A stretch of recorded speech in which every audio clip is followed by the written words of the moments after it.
I want the best, and I want individuals that want something more than just to make a paycheck. I want to build a team that actually wants to truly make an impact in this space. Welcome to the Schmidt List, the podcast for people dedicated to managing successful projects, developing impactful products, and building engaged teams. And now, here's your host, Kurt Schmidt.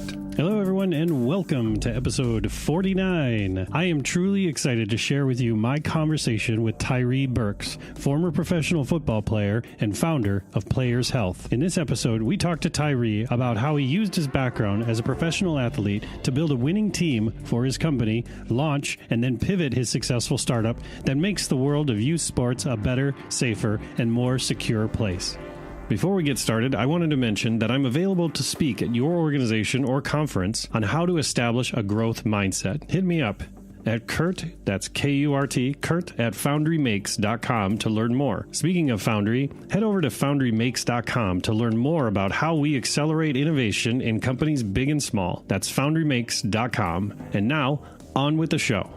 Tyrre, thanks for joining me today. Thanks for having me. I appreciate you being here. How did Players Health all start, and then how did the technology piece happen for you? Yeah, that's a great question. I think I had an unconventional route. I think most entrepreneurs have an unconventional route to entrepreneurship in tech.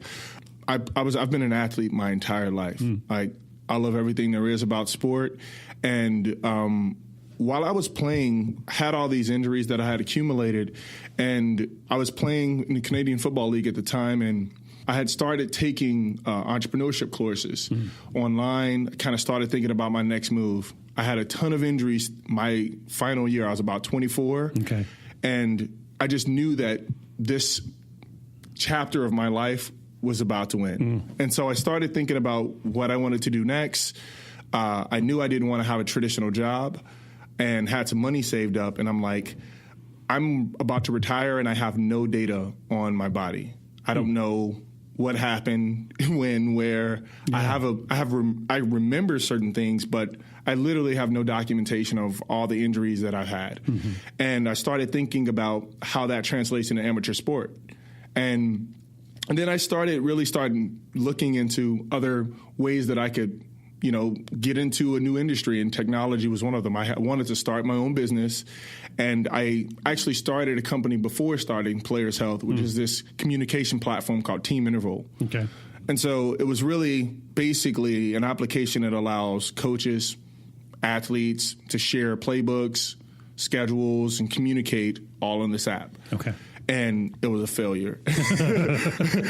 My first 6 months into the business, I outsourced the development of this product, and I get kind of scammed out of $120,000.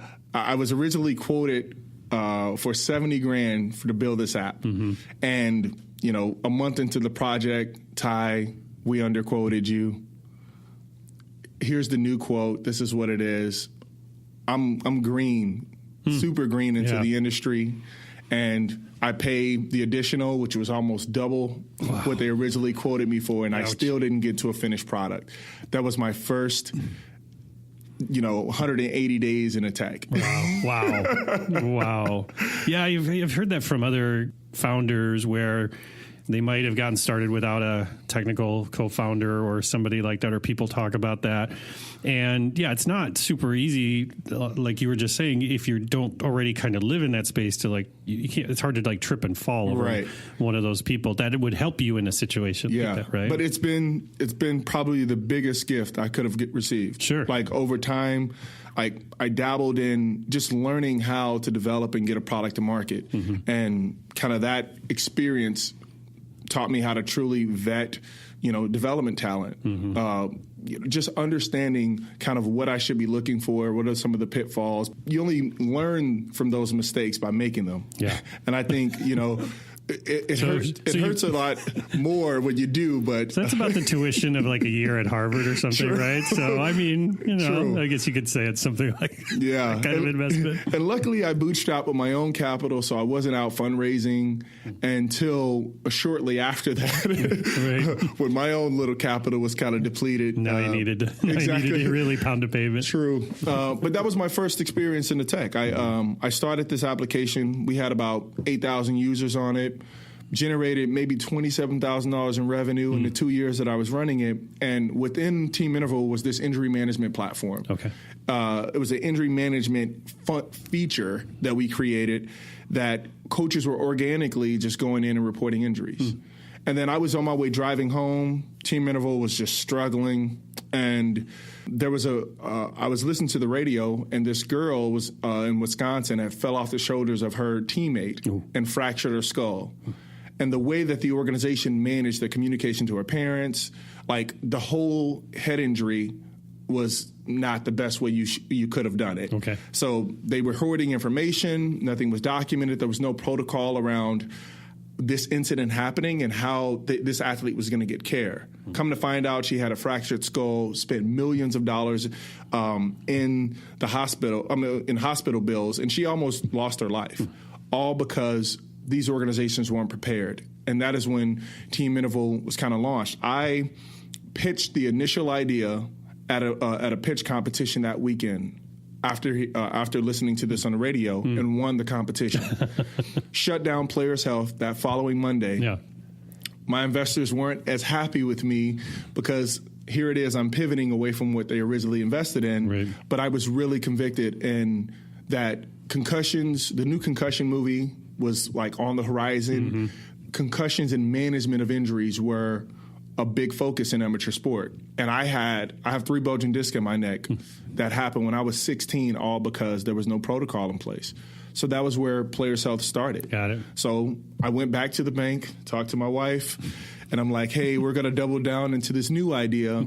And I started Players Health from there. That's cool. That's really cool. I was going to ask you, backing up just a bit, I mean, did you never want to move into coaching or things like that? It sounds like, basically you ended up being a head coach now, but just not for a sport. It's for this tech company, right? I actually did coach while I was in. So as soon as I went to Winona State University, played football there, and I a year after I played, I bounced around, worked out for a bunch of NFL teams, never worked out for me.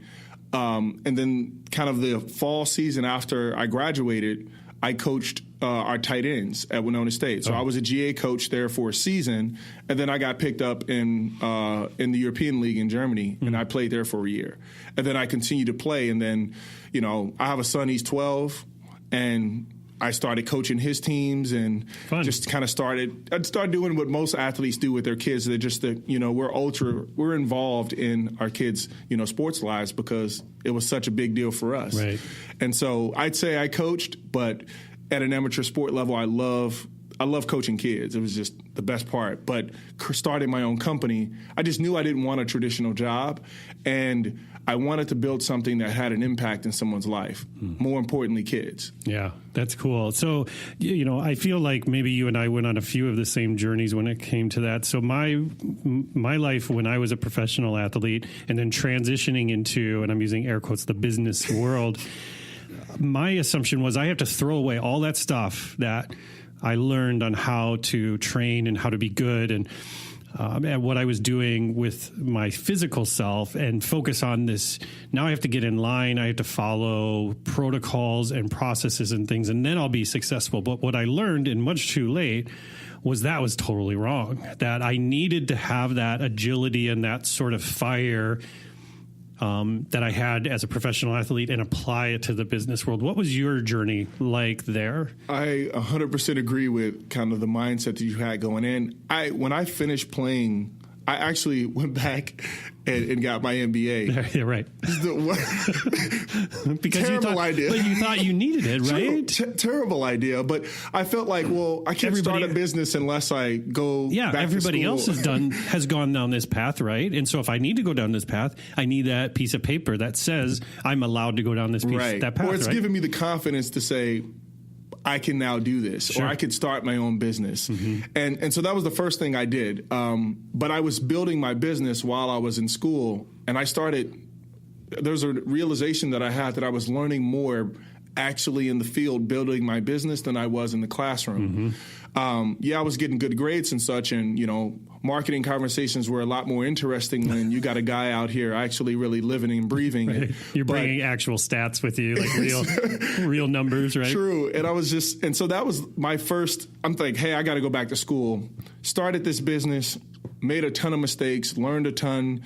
And then I really started to understand what it really meant to be an entrepreneur, to not have that monthly check come in, to truly live and breathe your business. And I fell in love with it. Yeah, I fell in love with creating something. And I think there's like kind of this euphoric feeling you get when you have an idea and you actually see that idea turn into an actual real product that someone either gave you money for, or you benefited someone because they're actually using something you created and you had an idea maybe a year ago. I just think I love that part of being an entrepreneur. That makes sense. Yeah, for me, that transition, it was like my friends and my family and everybody around me was like, oh, cool. Okay, you're going to school and you're doing, I'm checking all the boxes that other people from the outside. But I was feeling much like you were on the inside, or I was like, I'm already doing this and I'm in school. Like this, it seems like I'm doubling down here, right? And without any, I'd say, I wouldn't say noticeable benefit. Yeah. But of course you're learning things and you always want to, we're all thirsty for knowledge, but I think when I started building Players Health after I made the team interval mistake, that was my MBA. Yeah. And I'd say the first version of Players Health was like my PhD.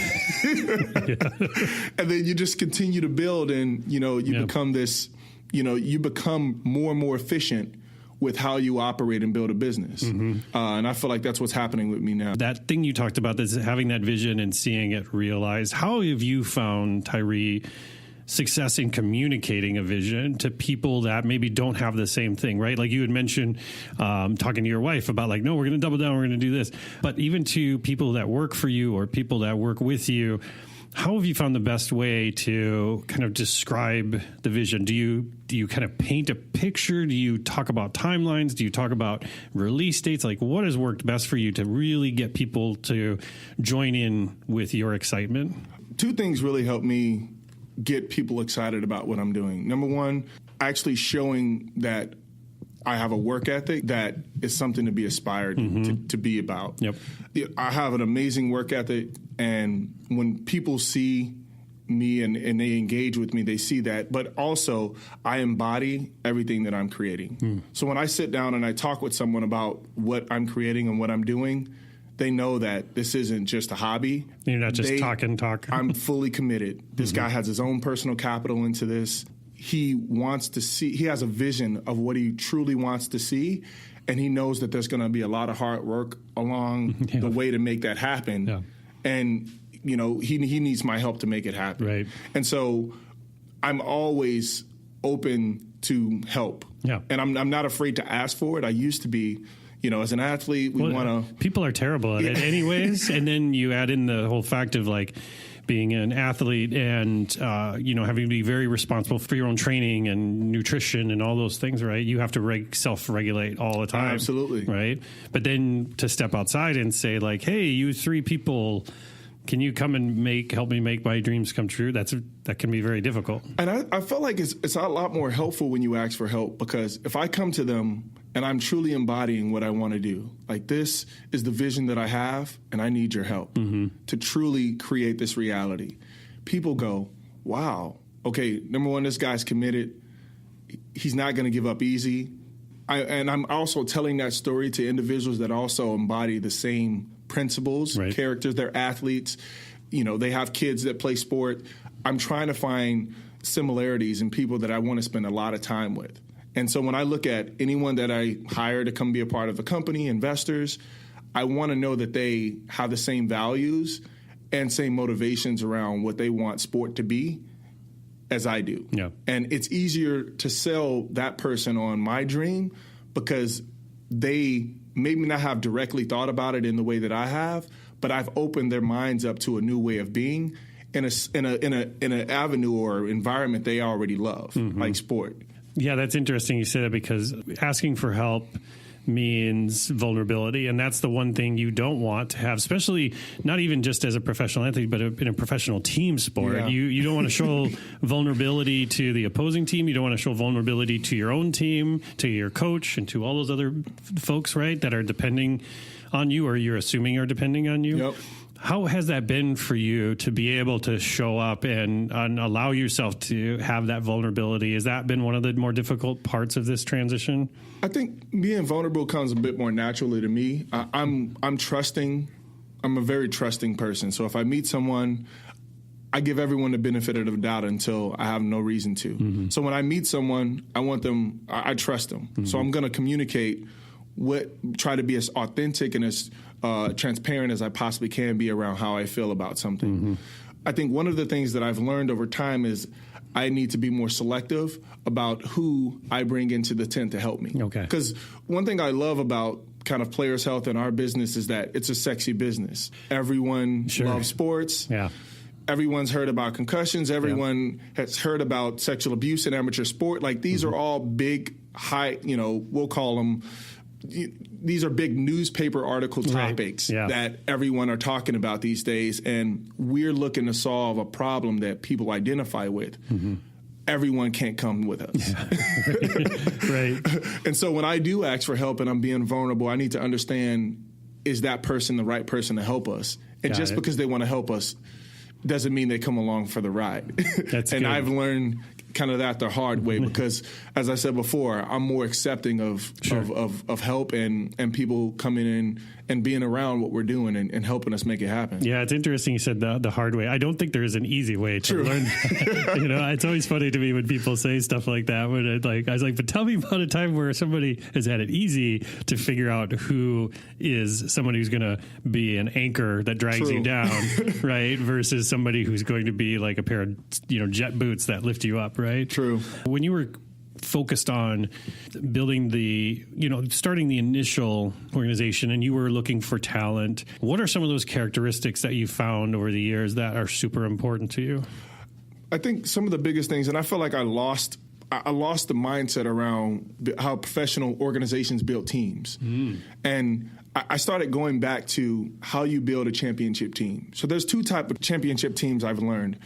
You're either the New England Patriots or you're the underdog. And the underdog, everyone has heart.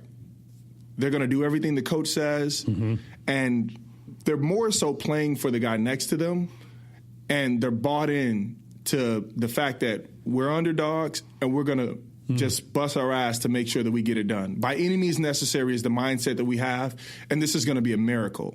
That's one championship team. The championship team, that's how I used to build the business. I used to try to find people that were crazy enough to hop on board. Right. They may not have had the best talent.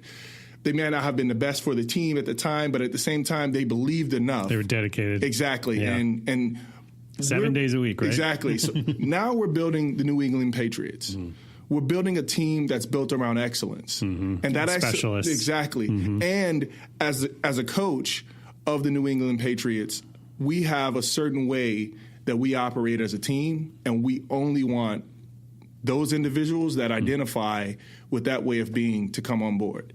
We have a program. We have a winning solution to that, to getting to where we want to be, and I want the best. Yeah, these guys may not be the most high profile, but I want the best, and I want individuals that want something more than just to make a paycheck. I want to build a team that actually wants to truly make an impact in this space. So you can make money and you can do well at the same time. So you can do well financially, but you can do good. And that's kind of the team that we are focused around building. It's very cool. So let's say I'm a person at a corporation, and somewhere and I'm listening to this and I really like what Tyre's saying. And I was like, I want the New England Patriots. I want to build my team, right? Right. Where do you start with that?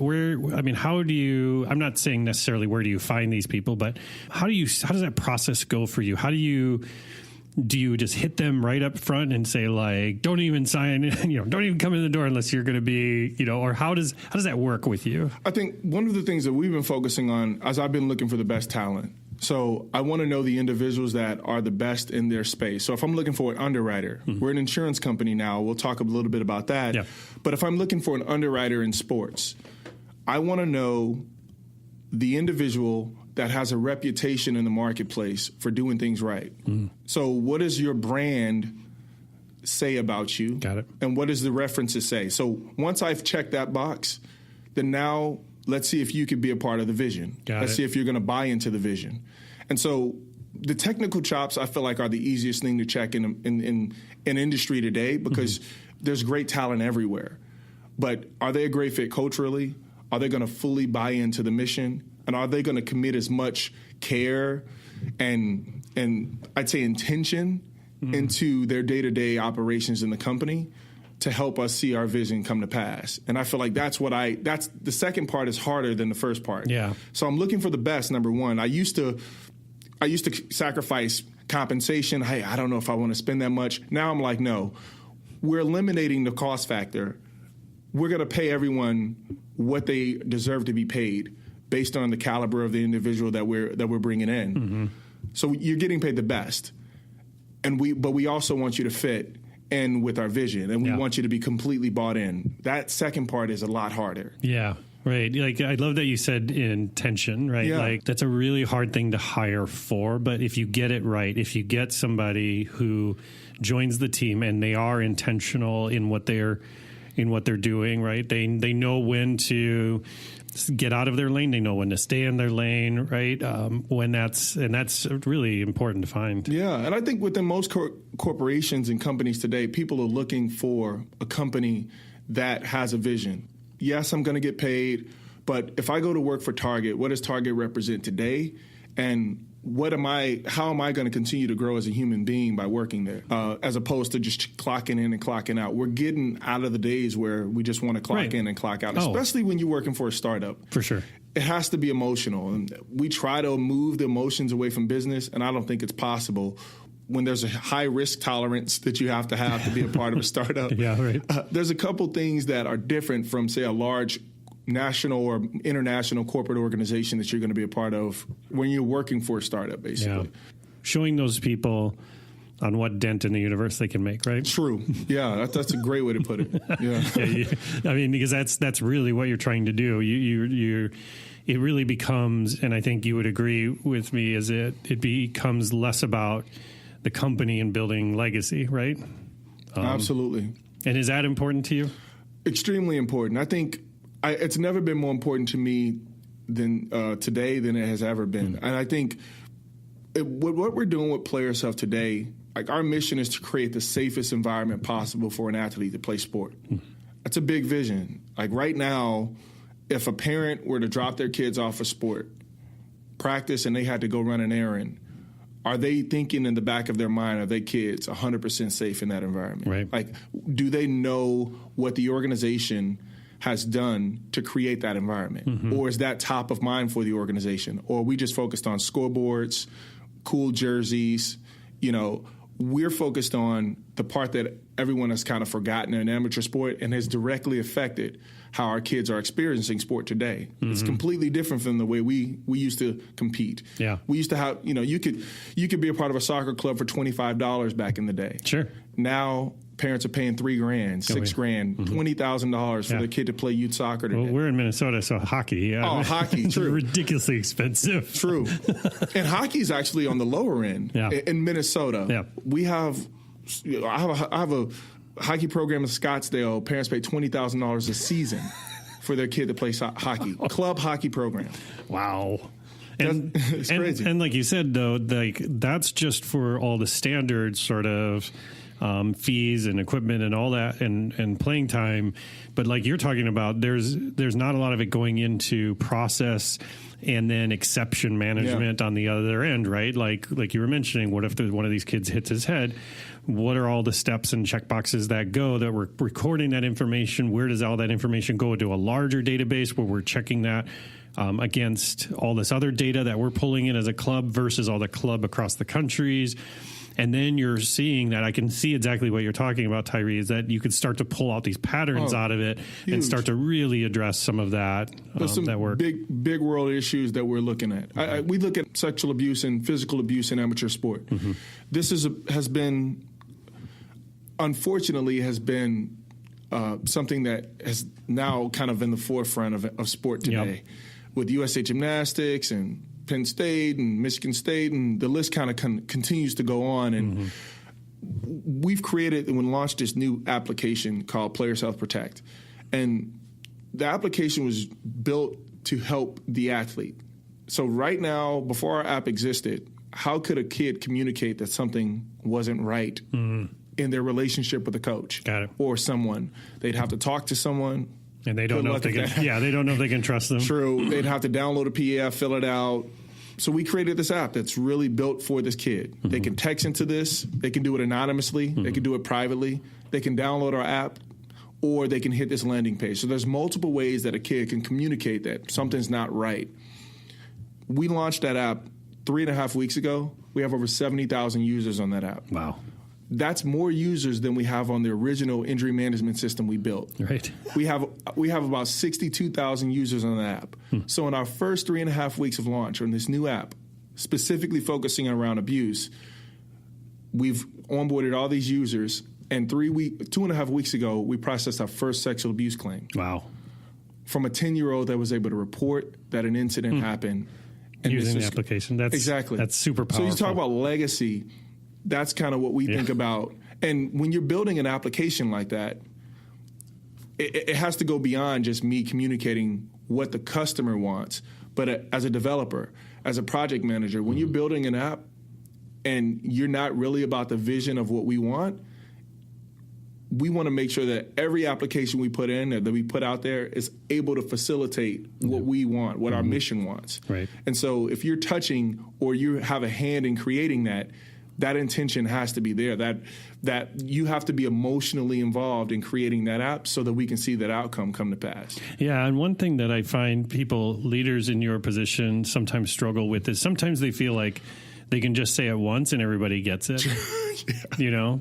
But do you find that this is like grooming, right? Like you have to constantly be reinforcing that message, right? Absolutely. And I'm always super transparent around the experiences that I receive when I'm coming in contact with a customer. So I'm always really big on everyone in our company connecting with these sports organizations, like fully understanding what it means to be an administrator of a sports organization today, what it means to be a parent. And like everyone doesn't have kids that work for us, but by interacting with a sports organization and actually seeing what they think about when they're implementing a Protect program or when they're trying to figure out what background check company they should use to make sure they get proper background checks, what are they really fearful of?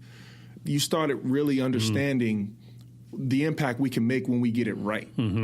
So it's really about helping everyone understand what the possibilities could be if we get it right, if we nail this, what the world could look like in sport and what it looks like today. It's not like there's some amazing things about sports, character building, lessons learned. There's all these things you learn from sports. But then there's a dark side of sports that we want to help solve. And it's about making everyone in the team a parent of what I'd say the prevalency of these incidents. Because as an organization, or I think as a society, we tend to think that these incidents are kind of isolated. Sure.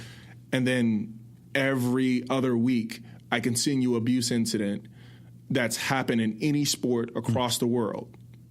It's insane. That's amazing. And so you were talking real quick there. It made me think of something about people's objections to certain types of change like this, right? And the interesting thing is that I've learned over the years, and maybe I'd love to hear your opinion on this, is that a lot of times the objections that people have are not actually what they're afraid of. True. Right? Yeah. I think you're absolutely right, especially in our case.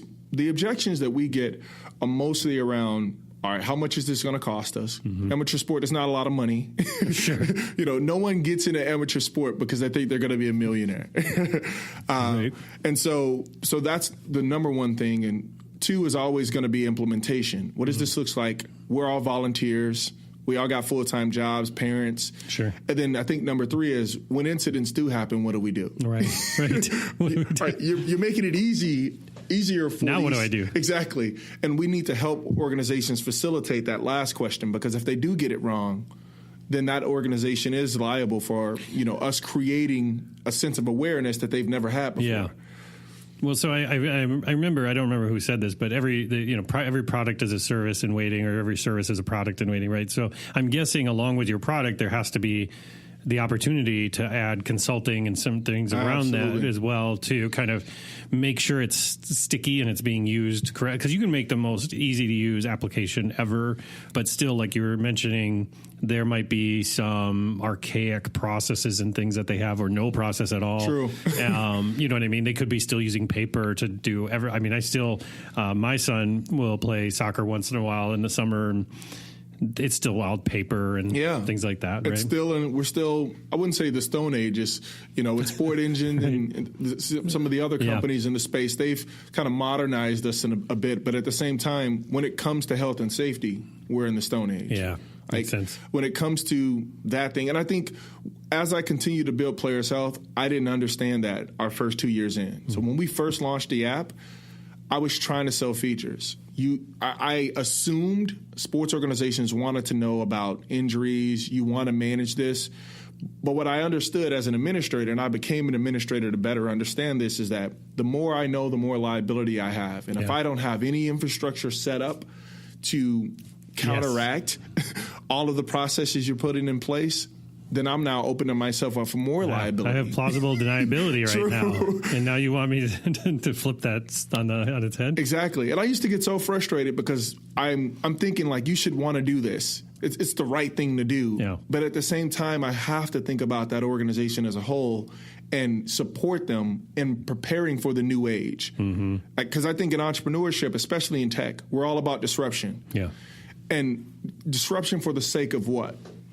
Is it for the sake of more productivity? Right. Like, it has to make their lives better if I'm going to create this technology. And that's what I wasn't thinking about when I first started. Yeah, and I talk to a lot of people about change management on the show, because it's a huge part of not just in a large organization like you mentioned, a Target or something, where they're like, we need to kind of switch our focus from this type of thing to this type of thing. And so the change management is really hard. But like you're saying, you can get your team all excited, you can get your team ramped up, you can be sitting there high-fiving each other all day, and then you're walking into these companies and or these organizations, and you're trying to implement change in the organization, and they're like, thank you, Tyrre, but I'm good. Thank you for stopping by, but I don't need another full-time job.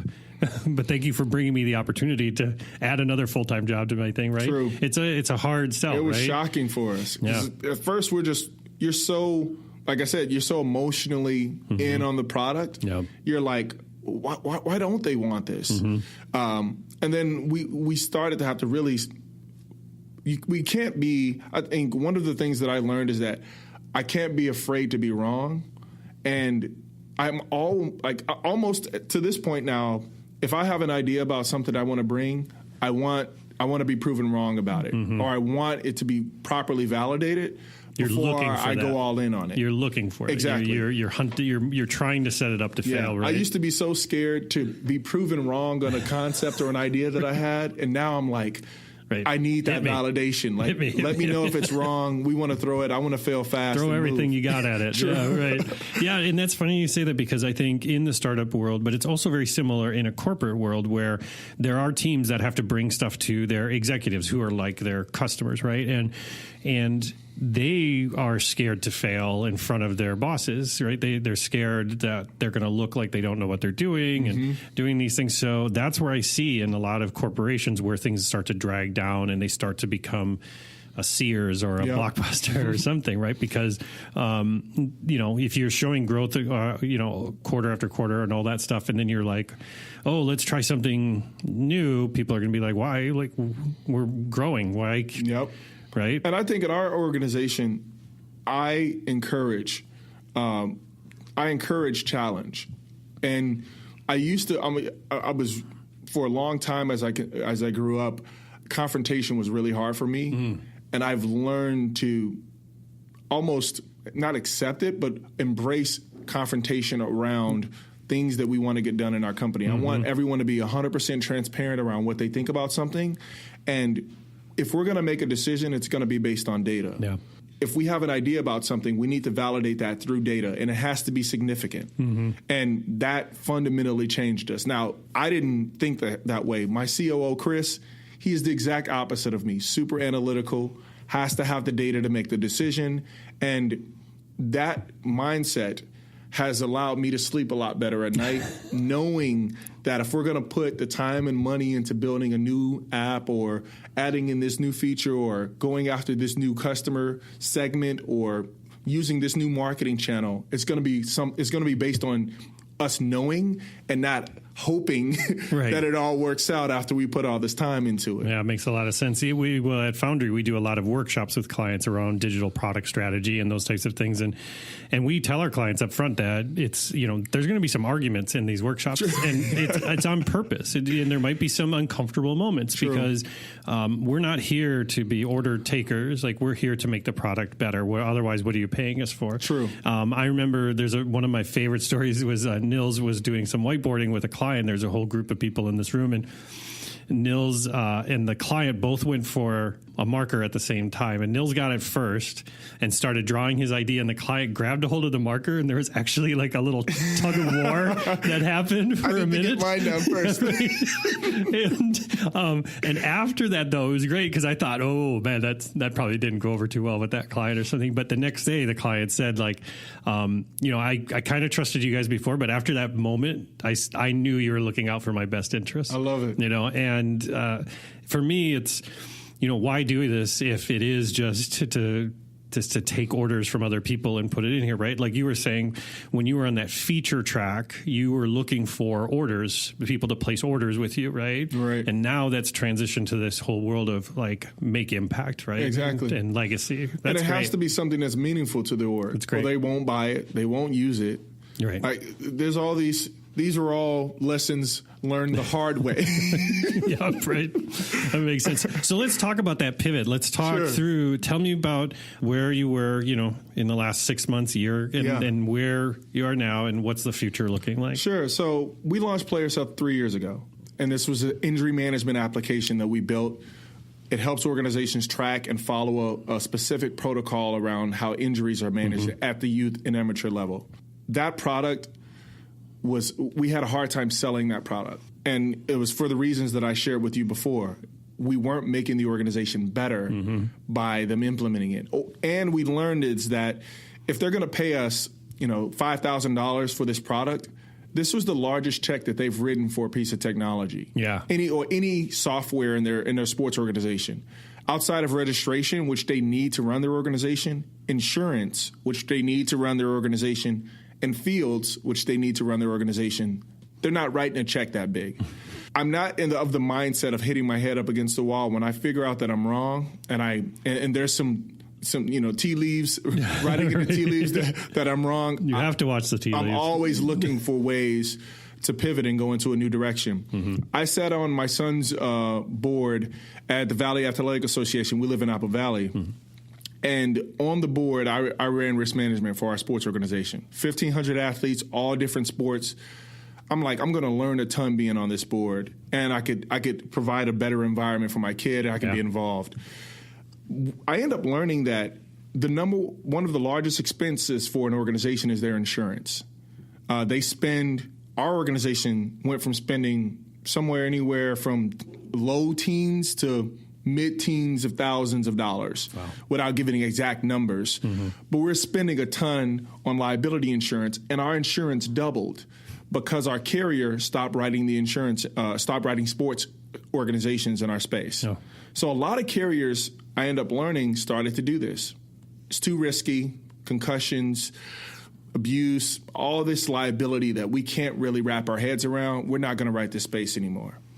And when in insurance, what I've learned is that when carriers leave the space or markets contracting, insurance premiums skyrocket.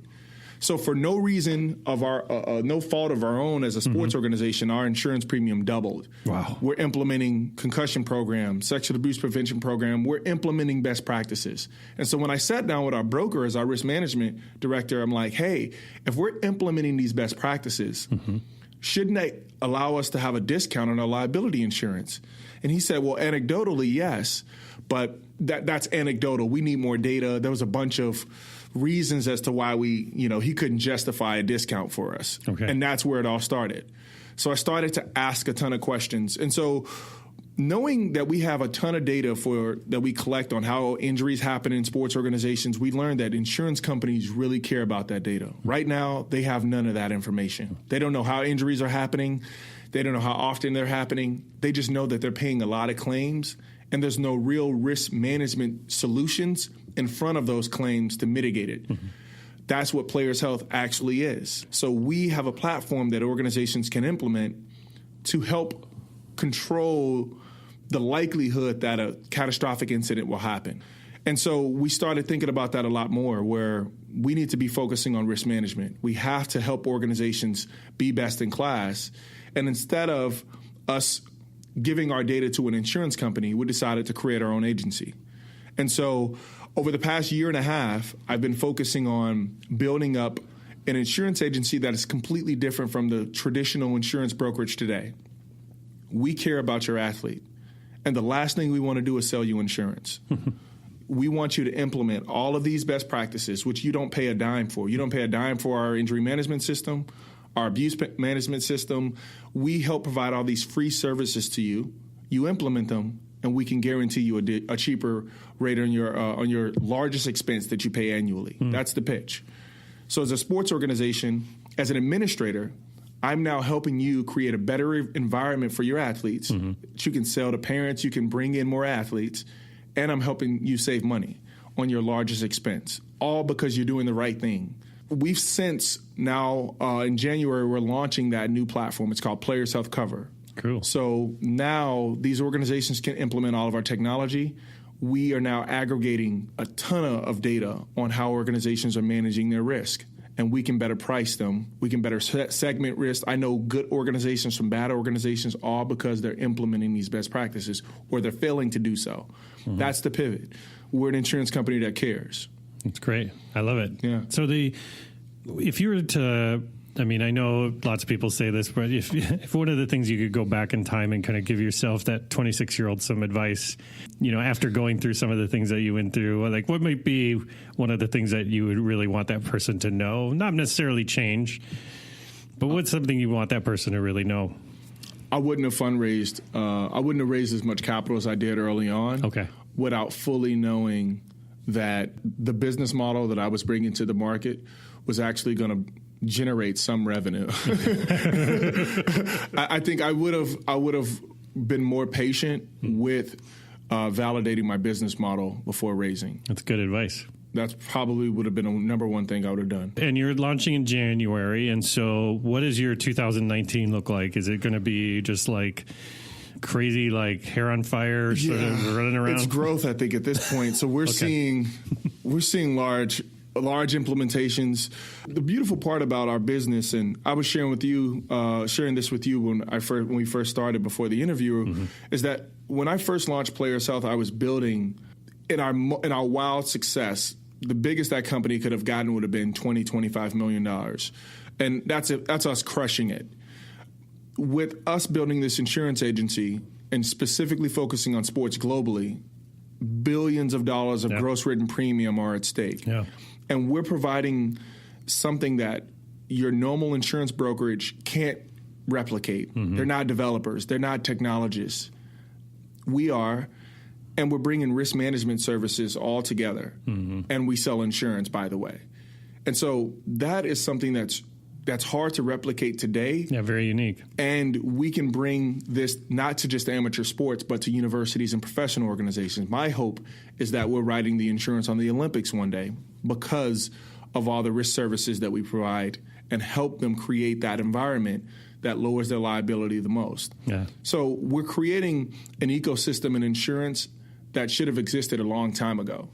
But now we're doing it for, we'll call it a niche market that, has been forgotten. But, underneath that, there's billions of dollars in premium there that we can help cultivate, right. And we can bring a good product to market. Yeah, better data, better service, all exactly. of the above, right? It's exactly what sports organizations need. That's cool. All right, Tyrre, well, we're at time, so I want to thank you for coming here. So if I want to find out more about players' health, particularly, where should I go to find that info? Playershealth.com, Twitter, @PlayersHealth, Instagram @PlayersHealth. Okay, cool. And if I really like Tyrre's story and I've got some startup ideas or I've got some interesting things and I just want to connect with Tyrre, where are you most active? Where's a good place to reach out? LinkedIn. Definitely hit me up on LinkedIn or just shoot me an email at Tyrre@PlayersHealth.com. Tyrre @PlayersHealth.com. Cool. Well, Tyrre, I want to thank you so much for joining me today. I learned a lot. This is great. I really appreciate it. Thank you for sharing all those stories. It